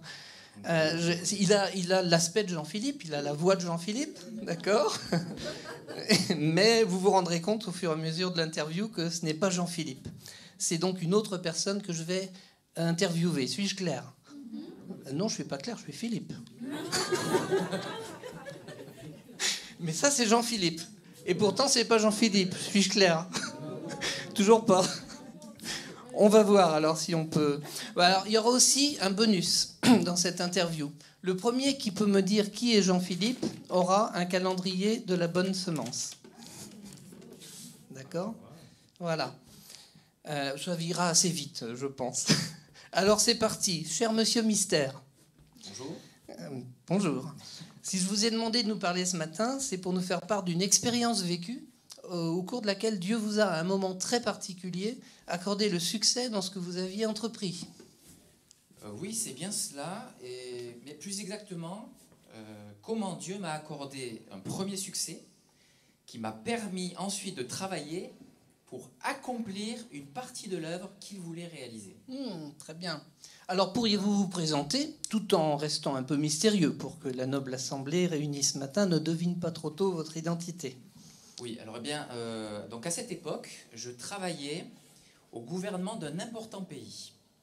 Et j'avais un poste assez élevé d'ailleurs, directement au service du chef de ce gouvernement. Bon, mais pourquoi vous dites un important pays? C'était pas votre pays? Ah non, parce que mon pays avait été annexé en fait, et je me suis retrouvé à ce moment-là exilé dans ce pays-ci. Non. En fait, j'avais le mal de mon pays d'origine bien sûr, et puis quelques-uns de mes compatriotes avaient déjà pu y retourner. Ah, bravo. Il y en a plusieurs qui ont dit. Le premier, j'ai entendu une voix. D'accord. Merci. Ok, bah voilà, on va. Vous pouvez venir, tiens, venez. On s'arrête, voilà, c'est ça. Non. On va continuer l'interview quand même. Voilà, bravo. Ok. Donc je disais, quelques-uns de mes compatriotes avaient déjà pu y retourner. Ouais. Et en particulier depuis une dizaine d'années. Mais en fait, il s'agissait d'une période lointaine. Bon, il n'y avait pas ni Internet, ni téléphone à cette époque-là. Donc les informations y circulaient très, très lentement. Bon. Comment est-ce que tout cela a démarré? Alors, qu'est-ce qui s'est passé? Alors, ça a commencé quand mon frère, qui était retourné au pays, a pu revenir me rendre visite. Et avec quelques-uns des amis qui les accompagnaient, donc bon, bien sûr, je me réjouissais énormément de pouvoir les revoir, de les retrouver, tout ça, de prendre du bon temps ensemble. Et vous imaginez pas à quel point je pouvais être enthousiaste à cette idée-là. Ouais. Bah oui, de pouvoir parler de mon pays, de pouvoir de savoir ce qu'il devenait, tous les gens qui étaient là-bas. Enfin, les amis. ça, ouais. Bon, et finalement, ça s'est pas passé comme prévu? Ah ben non, en fait, pas vraiment. Pas vraiment, parce que en fait, dès les premiers mots, j'ai compris que la situation là-bas était terrible. Et en fait, les habitants vivaient le malheur, la tristesse, la désolation. La ville était en ruine, elle était en feu, et elle était vraiment sans protection, livrée à elle-même, à l'affût de n'importe quelle menace, quoi. Bon, non, enfin, en tout cas, vraiment, c'était un choc. Pour moi, c'était quelque chose de violent. Ben, il faut dire que je suis très attaché à mon pays d'origine et à son Dieu, qui est mon Dieu, et que je considère être vraiment le seul vrai Dieu. Ça me rappelle quelque chose. C'est pas dans le Deutéronome? Oui, vous avez raison. Plus exactement, Deutéronome 6.4. Et alors, c'est un passage super intéressant parce que c'est Dieu qui s'adresse à son peuple en disant « Shema Israël, Adonai Eloheinu, Adonai Echad. » Écoute Israël, l'Éternel notre Dieu est le seul éternel. Bon, donc vous comprenez que ça pouvait être pour moi un choc. Et ça m'a fait... ce choc-là, ça m'a fait d'apprendre que la capitale a été dans cet état-là. Pour moi, c'était un coup terrible. J'étais loin de m'imaginer qu'une situation aussi épouvantable pouvait se produire. Et c'est pas seulement ma tête, mon intelligence, comme ça, qui ont reçu ce choc, mais c'est vraiment quelque chose, comme j'ai reçu ça au-dedans de moi, dans mon corps, comme si une épée me transperçait, et vraiment, enfin, ça mettait la pagaille. J'avais en fait l'impression que mon esprit et mon âme étaient déphasés, n'étaient pas vraiment en phase à ce moment-là. Alors, bien sûr, mon esprit était toujours en paix avec Dieu, mais dans mon âme était submergée par un flot d'émotions tout à fait incontrôlable. On reparlera de ça tout à l'heure, alors de ce choc. Je comprends que vous avez reçu donc un choc terrible. Qu'avez-vous pu faire alors? Alors, au début, pas grand-chose. Je me suis assis, j'ai pleuré. Mon corps, lui, il protestait sans cesse, et je suis resté plusieurs jours dans le chagrin, dans la tristesse, dans la douleur. Mais petit à petit, j'ai pu me placer devant Dieu. J'ai jeûné, j'ai prié de tout mon cœur. Et je peux dire en tout cas que c'est grâce à ce contact que j'ai eu avec Dieu, que j'ai pu tenir le coup. Donc j'ai répandu mon cœur devant Dieu, j'ai commencé par nommer toutes ses qualités, ses bontés envers son peuple, pas seulement envers moi, mais envers tout son peuple, et des fois c'était pas évident de le voir. Et simplement, ça m'a fait du bien de me placer devant mon Dieu. Ce Dieu à la fois grand, redoutable, même si des fois on savait pas où se situer par rapport à ça, mais toujours plein de miséricorde, au point d'avoir établi une alliance avec notre peuple. Oui. Donc j'ai bien dû reconnaître par contre que dans la prière, et je pense que c'est important de le dire, tous mes manquements, mes fautes, mes péchés, pas que les miens, ceux de mon peuple, et j'ai imploré le pardon de Dieu. Et j'ai intercédé avec insistance en me basant sur les promesses que Dieu avait faites à Moïse. Quand il avait dit que si nous revenions à l'obéissance à lui, il nous rassemblerait dans le lieu promis. Oui. Et puis finalement, j'ai terminé ma prière en exprimant ma confiance à Dieu. Je savais qu'il voulait me donner du succès, me permettre d'entreprendre quelque chose pour cette situation terrible, mais simplement, je ne savais pas encore quoi. Je ne savais pas ce qu'il allait faire. Mais ce que je savais, c'est que pour cela, je devais obtenir la faveur du chef du gouvernement auprès duquel j'étais en service. J'ai compris une chose, c'est que si j'étais parvenu à cette position, c'était sans doute pour un temps comme celui-ci. De sorte que cette position, en fait, auprès de ce chef de gouvernement, puisse me servir de tremplin pour aider le peuple de Dieu. Ah oui, ça ressemble à l'histoire d'une reine dans la Bible, Esther, je crois. Oui. Alors j'ai entendu parler de la reine Esther, bien sûr. Ça s'est passé, je pense, il y a à peu près 30 ans, une trentaine d'années. Et c'est vrai qu'elle était comme moi en exil en Perse. Et pour tout vous dire, elle a été la reine du roi Assuérus, qui est le roi qui a précédé le roi Artaxerxès. C'est mieux dans ma langue, mais c'est plus difficile en français. En tout cas, c'est le roi dont j'étais les chansons. Ah oui, bien sûr, puisque vous êtes... Ils ont deviné, je suis Néhémie, d'accord. Alors, pour revenir sur Esther, Esther était juive. Elle avait été aussi l'instrument de Dieu auprès du roi de Perse pour sauver son peuple d'un grave danger. Et c'est son oncle Mardochai,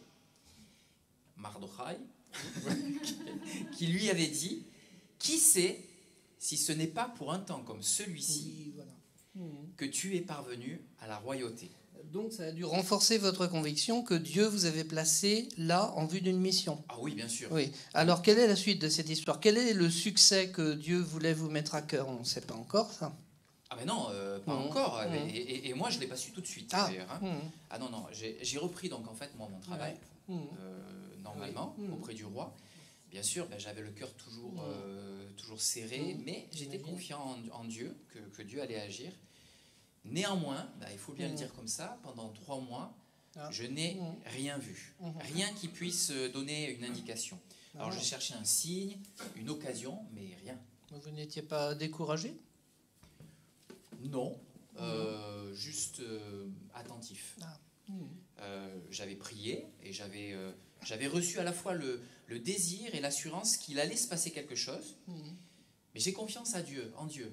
Donc, en fait, j'attendais, tout simplement. Et puis, j'étais simplement disponible, prêt à répondre à l'appel de Dieu quand il surgirait. Ah oui, au bout de 3 mois, alors il s'est passé quelque chose. Ah oui, et comment en fait, pour tout vous dire, ce jour-là, j'étais auprès du roi et je m'acquittais de mon service comme d'habitude. Et au fait, c'est quoi ce service? J'étais échanson du roi. Vous voulez savoir ce que c'est qu'échanson, c'est ça? Ok. Alors, l'échanson, c'est celui qui est responsable de veiller à ce que la coupe du roi ne soit pas empoisonnée. D'accord? Donc, en gros, c'est celui qui se fait empoisonner à la place du roi, si c'est le cas. Ok? Bon, tout finit par comme des ça chansons. qu'il le sert. Donc, c'est quand même un poste de confiance, d'honneur. Ah oui. D'accord, auprès du roi. Bon, vous voulez pas savoir la suite? Si, bien sûr. Donc, vous vous acquittiez de votre service comme d'habitude et...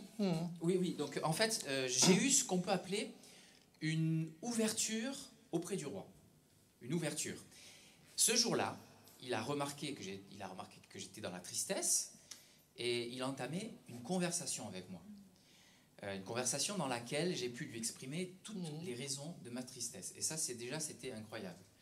Et puis tout à coup, il a eu cette phrase extraordinaire venue de nulle part, dans laquelle il disait « Que demandes-tu » Je ne sais pas si vous vous imaginez, l'un des rois les plus puissants de la terre, qui se déclarait prêt à m'aider pour résoudre la situation des Juifs. Ah voilà, c'était totalement inespéré, c'était improbable, quoi. Mais moi, ce que je savais, c'était que c'était Dieu qui avait organisé ça. C'était le bon temps. Le bon temps était arrivé, le bon moment était arrivé. C'était le temps de Dieu. Et ce même temps dont Mardochée avait parlé à Esther, le temps de l'accomplissement de la volonté de Dieu.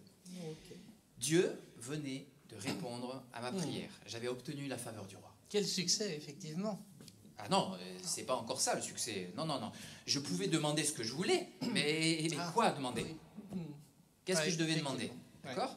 Donc, je ne savais pas vraiment comment Dieu voulait agir. Alors, très rapidement, dès que le roi m'a posé la question, eh bien, j'ai prié. J'ai prié Dieu, et Dieu m'a inspiré une demande très précise que j'ai instantanément reformulée auprès du roi, alors avec tous les honneurs de l'époque.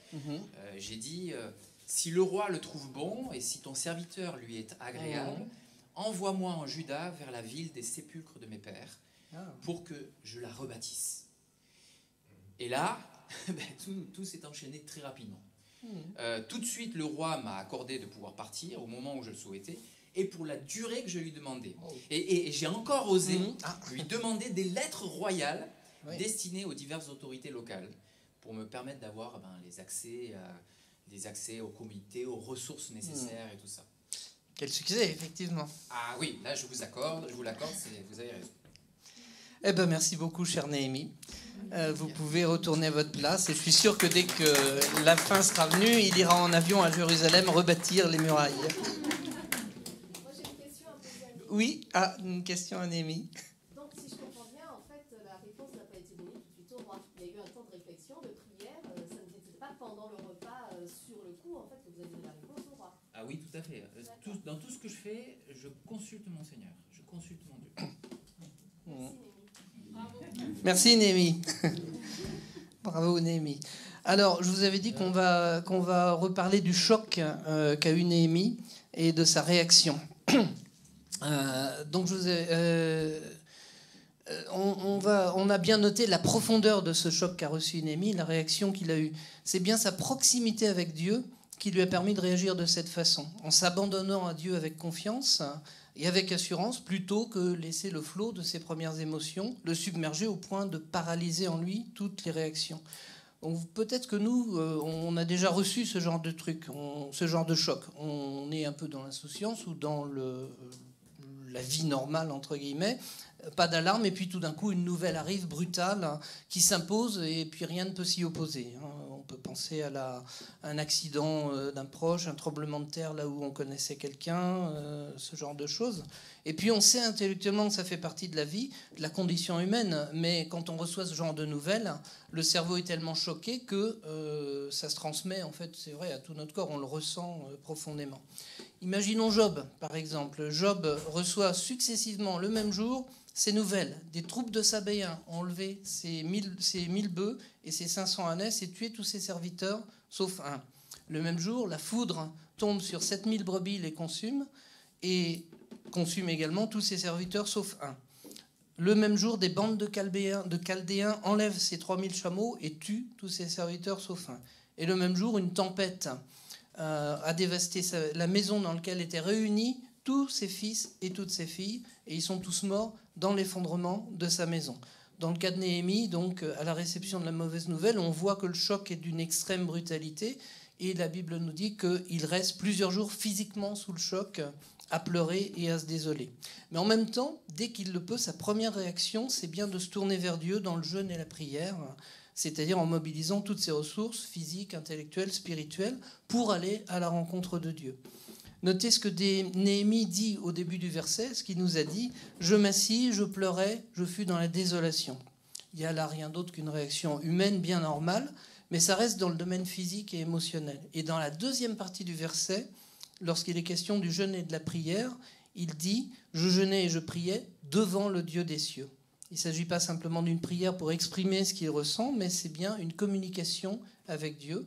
Ce n'est pas seulement une plainte, c'est un dialogue pour recevoir de Dieu la consolation et la direction. De la même manière que dans Job, après avoir exprimé par des attitudes physiques son désespoir et son deuil, il réagit en se prosternant devant Dieu.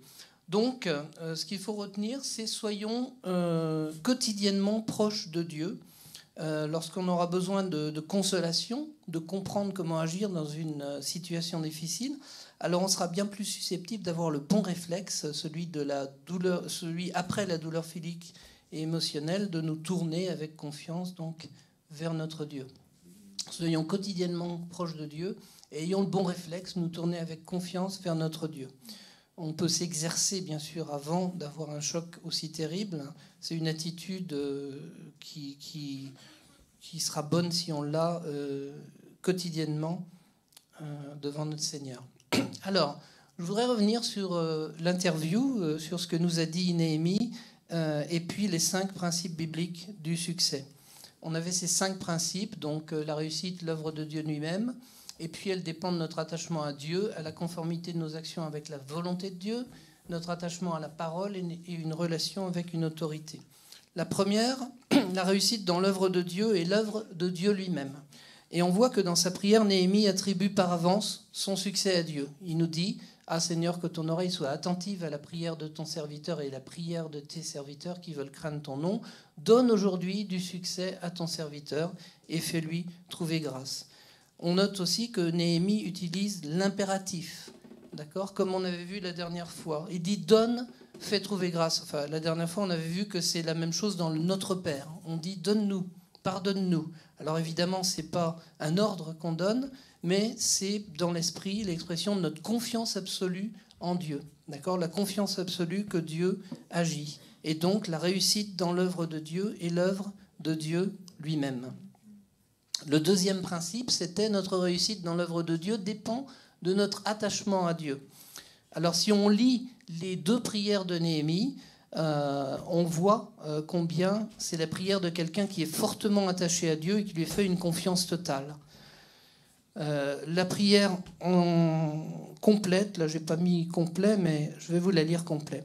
Voilà ce que dit Néhémie à son Dieu. Que ton oreille soit attentive et que tes yeux soient ouverts. Écoute la prière que ton serviteur t'adresse en ce moment, jour et nuit, pour tes serviteurs, les enfants d'Israël, en confessant les péchés des enfants d'Israël, nos péchés contre toi, car moi et la maison de mon Père, nous avons péché. Nous t'avons offensé, nous n'avons point observé les commandements, les lois et les ordonnances que tu prescrivis à Moïse, ton serviteur. Souviens-toi de cette parole que tu donnas ordre à Moïse, ton serviteur, de prononcer. Lorsque vous pécherez, je vous disperserai parmi les peuples.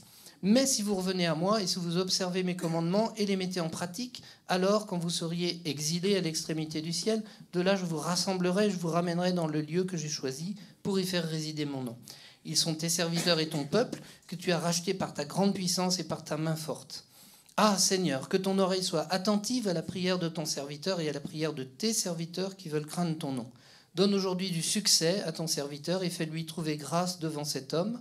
J'étais alors les chansons du roi. Et puis, donc sa deuxième prière qui était beaucoup plus courte, le droit me dit « Que demandes-tu » Je priais le Dieu des cieux et tout de suite il reçoit la réponse. On voit son attachement très fort à Dieu. Au début de sa prière, il loue Dieu, tout simplement. Et puis ensuite, il exprime sa repentance. Il demande pardon pour les fautes individuelles et collectives. Il montre sa foi profonde dans l'alliance que Dieu a faite avec son peuple. Il cite cette alliance. Il s'appuie ensuite sur cette alliance pour prier en faveur du relèvement du peuple de Dieu. Et puis on voit que sa prière est dirigée. Il demande simplement le succès et la grâce. Il ne demande pas plus, parce que pour l'instant, il nous l'a dit, il n'avait pas encore une idée précise de ce que Dieu voulait faire. Mais il a confiance en Dieu et il sait qu'à partir de ces 2 choses, Dieu agira. Donc ça fait partie de son caractère. Néhémie est fortement attaché à son Dieu. Si nous-mêmes nous sommes attachés à Dieu à ce point que nous gardons une communion personnelle constante avec Dieu, alors nous serons pleinement disponibles au moment où Dieu veut nous utiliser et nous demandera d'agir. Et donc, notre réussite dans l'œuvre de Dieu dépend de notre attachement à Dieu. La troisième chose, c'est notre réussite dans l'œuvre de Dieu dépend de la conformité de nos actions avec la volonté de Dieu. Et quand il a l'occasion d'exprimer ses souhaits au roi, qui a la capacité de les exaucer sur le plan terrestre, Néhémie s'adresse à Dieu. Donc tout de suite, la courte prière pour savoir quels sont les plans divins dont Dieu a prévu de permettre la réalisation à travers cette situation. Donc on vient de le lire, et le roi me dit, que demandes-tu? Je priais le Dieu des cieux. Et quand la parole nous demande de prier sans cesse, c'en est une belle illustration. Néhémie s'est sans doute exercé à faire cela depuis longtemps pour toute situation. Et puis dans la situation exceptionnelle qu'il vit ce jour-là, il nous a dit combien c'était extraordinaire que le roi, un des rois les plus puissants de la terre, prête attention à sa demande. Que demandes-tu? Alors dans cette situation exceptionnelle, il a comme d'habitude le bon réflexe, celui de s'adresser à Dieu pour recevoir sur le champ la bonne direction, la manifestation claire de la volonté de Dieu. Et donc ainsi, il ne va pas demander ce qu'il souhaite lui-même ou ce qu'il a envie lui-même de faire pour le bien de son peuple, mais il va demander ce que le cœur de Dieu désire, conformément donc à la volonté de Dieu, et il va permettre ainsi à la volonté de Dieu, bonne et parfaite, de s'accomplir à travers ses actes. Et donc, notre réussite dans l'œuvre de Dieu dépend de la conformité de nos actions avec la volonté de Dieu. Et puis par rapport aux deux aspects qu'on a vus en plus aujourd'hui, la parole de Dieu, notre attachement à la parole de Dieu, regardons donc ce verset 8 du chapitre 1. « Souviens-toi de cette parole que tu donnas ordre à Moïse, ton serviteur, de prononcer. Lorsque vous pécherez, je vous disperserai parmi les peuples. » Néhémie prie et réfléchit en fonction de ce qu'il connaît de la parole de Dieu. Il dialogue avec Dieu sur ses bases.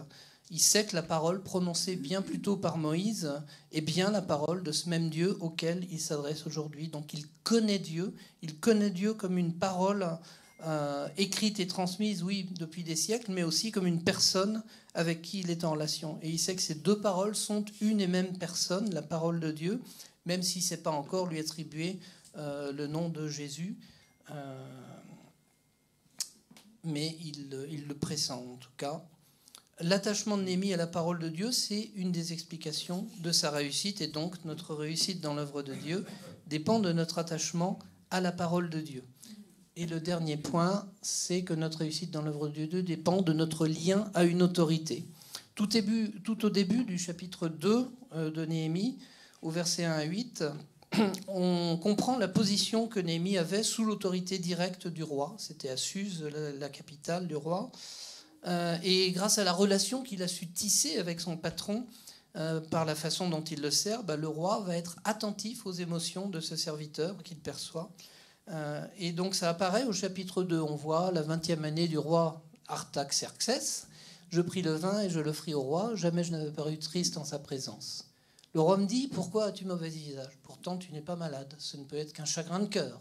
Je répondis au roi, comment n'aurais-je pas mauvais visage lorsque la ville où sont les sépulcres de mes pères est détruite et que ses portes sont consumées par le feu? Et le roi me dit, que demandes-tu? Donc le roi est attentif à Néhémie. Sa réaction à la tristesse de Néhémie prouve qu'il a de l'affection pour lui. Il y a une relation qui s'est créée entre eux et qui est plus que simplement la relation d'un patron à son employé ou d'un roi à un sujet.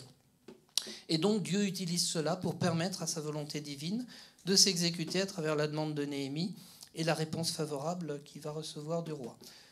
Donc Néhémie a posé la bonne requête, il a posé, c'est le rôle crucial qu'a Néhémie, il a posé la requête de Dieu. Et comme dans le cas par exemple de Salomon qui demandait la sagesse, parce que c'était ce qu'il pouvait avoir de mieux de la part de Dieu pour mener son peuple, il a fait la requête qui lui permettra de mener à bien les projets de Dieu et non les siens propres. Donc Dieu se sert de sa relation avec le roi. Et donc notre réussite dans l'œuvre de Dieu dépend de notre lien avec une autorité. On va terminer en revenant au départ, à notre premier verset. Tous furent saisis de stupeur. Donc c'est Jésus qui guérissait un démoniaque, et ils se disaient les uns aux autres, quelle est cette parole? Il commande avec autorité et puissance aux esprits impurs, et ils sortent. Vous voyez ici, dans la vie de Jésus, dans le ministère de Jésus, à l'œuvre, ces deux principes qu'on vient de poser ensemble, le principe d'attachement à la parole, et puis le principe de l'autorité. La parole de délivrance de Dieu est transmise aussi par Jésus. Et l'autorité de Dieu, que Jésus incarne, et à laquelle il est en tant qu'homme soumis, s'exerce à travers Jésus. Et donc, l'œuvre que Dieu accomplit à travers Jésus, c'est de délivrer le démoniaque. Voilà, on a fait le tour de ces 5 principes. Merci Seigneur de nous permettre, Seigneur, de retenir ce qui est bon, d'approfondir dans notre cœur, Seigneur, notre relation avec toi, afin que nous puissions, en toutes circonstances, Seigneur, quelles que soient les circonstances de la vie, être fortement en lien avec toi, et que notre relation avec toi puisse nous permettre d'avoir les bonnes réactions, Seigneur. Amen.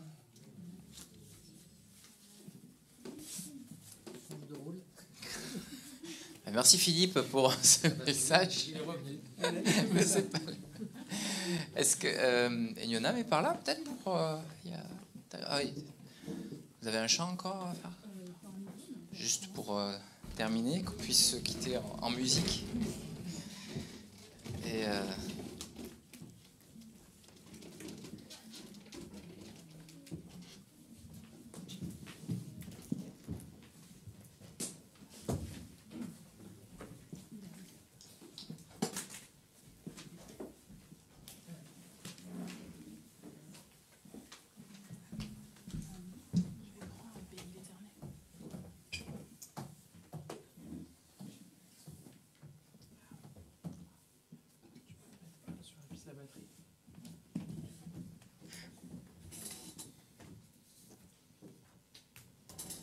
je vous invite de nouveau à vous lever. On va reprendre Béni l'Éternel.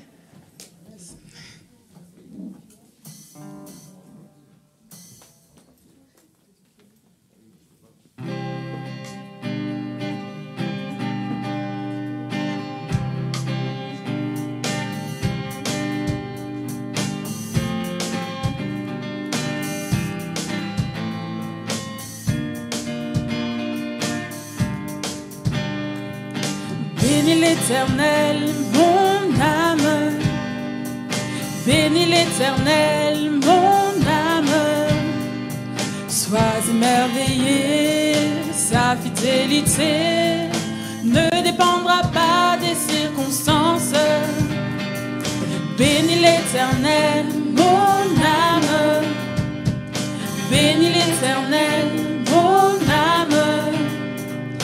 Écoute sa voix, il dit que ta foi déplacera toutes les montagnes. Bénis l'Éternel, mon âme. Bénis l'Éternel, mon âme. Sois émerveillé, sa fidélité ne dépendra pas des circonstances. Bénis l'Éternel, mon âme. Bénis l'Éternel, mon âme. Écoute sa voix, il dit que ta foi déplacera toutes les montagnes.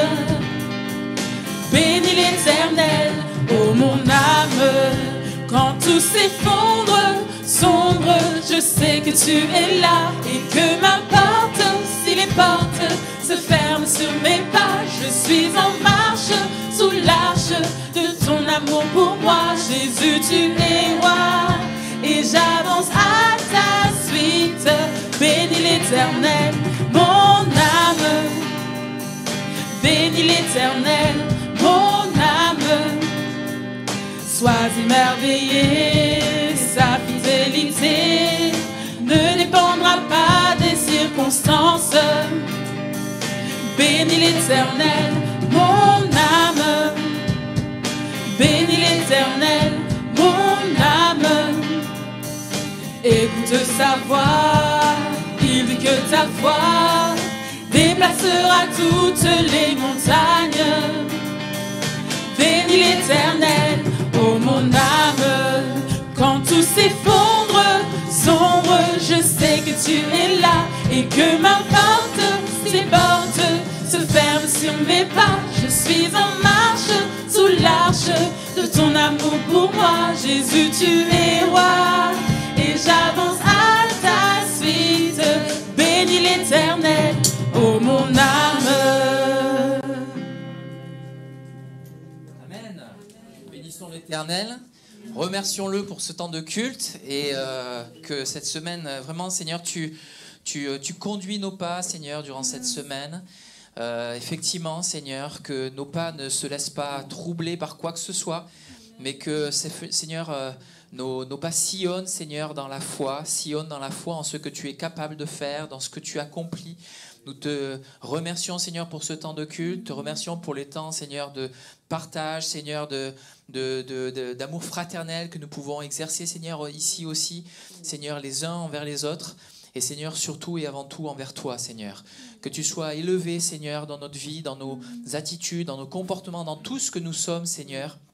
Que nous puissions vraiment te placer au devant de tout et te remercier, Seigneur, avant toute chose. Au nom de Jésus. Amen.